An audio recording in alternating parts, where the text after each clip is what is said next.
है, तो ये कैसा है? दिव्यांग बच्चा है, एक शारीरिक रूप से। और अगर किसी का दिमाग कम काम करे, है ना, आपने देखा है ऐसा कोई बच्चा जो आप लोगों से थोड़ा अलग दिखता हो, उसका दिमाग कम काम करता हो, वो होता है मानसिक रूप से दिव्यांग बच्चा। उसकी हरकतें थोड़ी अलग होती हैं, उसकी हरकतें अलग होती है। क्या आपने देखा है अपने आसपास कोई ऐसा बच्चा? बताओ। हाँ बताओ। आपकी बुआ की लड़की है? आपने यहाँ बताओ, अपने स्कूल में कोई देखा है क्या? अपने अपने स्कूल में देखा है कोई?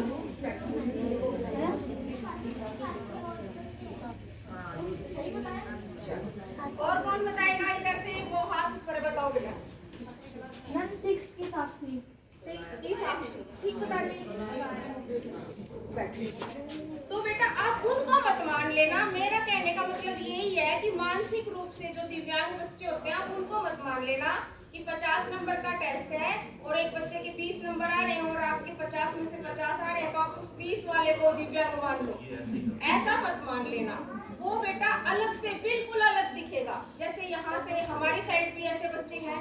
हिमानी को जानते हो? हिमानी है, कुमकुम है, ये मानसिक रूप से कमजोर है। इनका मानसिक विकास उतना नहीं हुआ जितना कि आप लोगों का हुआ है। तो दो तरह से दिव्यांग, डिसेबल चिल्ड्रन या दिव्यांग बच्चे दो तरह से होते हैं, मानसिक रूप से भी और शारीरिक रूप से भी। अब बेटा अपने संविधान के अंदर मौलिक अधिकार दिए हुए हैं। मौलिक अधिकारों के बारे में सुना है किसी ने? Yes ma'am. ये यस मैम वाली कौन सी खड़ी हुई? बताओ बेटा। मौलिक अधिकारों की संख्या बता दो बस कितनी? 6 मौलिक अधिकार। शाबाश, क्लैपिंग करो उसके लिए। 6 मौलिक अधिकार देश के प्रत्येक नागरिक के लिए है, वो चाहे वो मानसिक और शारीरिक रूप से दिव्यांग ही क्यों ना हो, सबके लिए है। मौलिक अधिकारों में क्या है?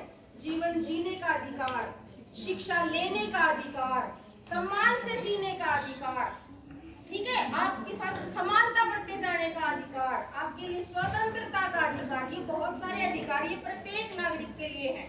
अब वो दिव्यांग बच्चा सिर्फ इसलिए समानता से वंचित रह जाए क्योंकि वो दिव्यांग है, तो ये गलत है। जितना सम्मान आप लोग पा रहे हैं, उन दिव्यांग बच्चों को भी समानता पाने का उतना ही अधिकार है।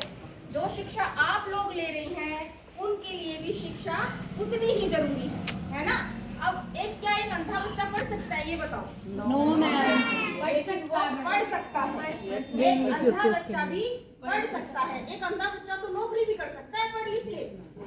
स्कूल के अंदर उसके लिए अलग से सुविधाएं होती हैं, उसका टीचर अलग होता है, वो ऐसे छू के पढ़ता है बेटा।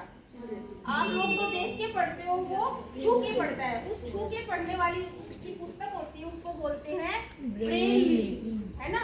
तो नालसा क्या करता है?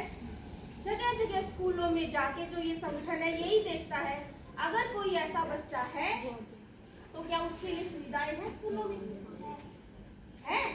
अगर सुन नहीं सकते तो क्या वो पढ़ सकता है? वो भी पढ़ सकता है। हर एक दिव्यांग बच्चा पढ़ सकता है, बशर्ते जिस तरह से वो पढ़ना चाहता है, जो उसका जो शरीर अलाउ कर रहा है, उस तरह से उसके लिए सुविधाएं स्कूल में हो।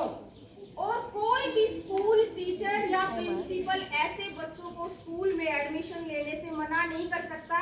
ये तो हमारा रिजल्ट खराब करेगा, ये तो देख नहीं सकता, ये तो सुन नहीं सकता, हम इसको कैसे पढ़ाएंगे, ऐसे बच्चों को कोई भी स्कूल मना नहीं कर सकता है, उसका एडमिशन लेना पड़ेगा।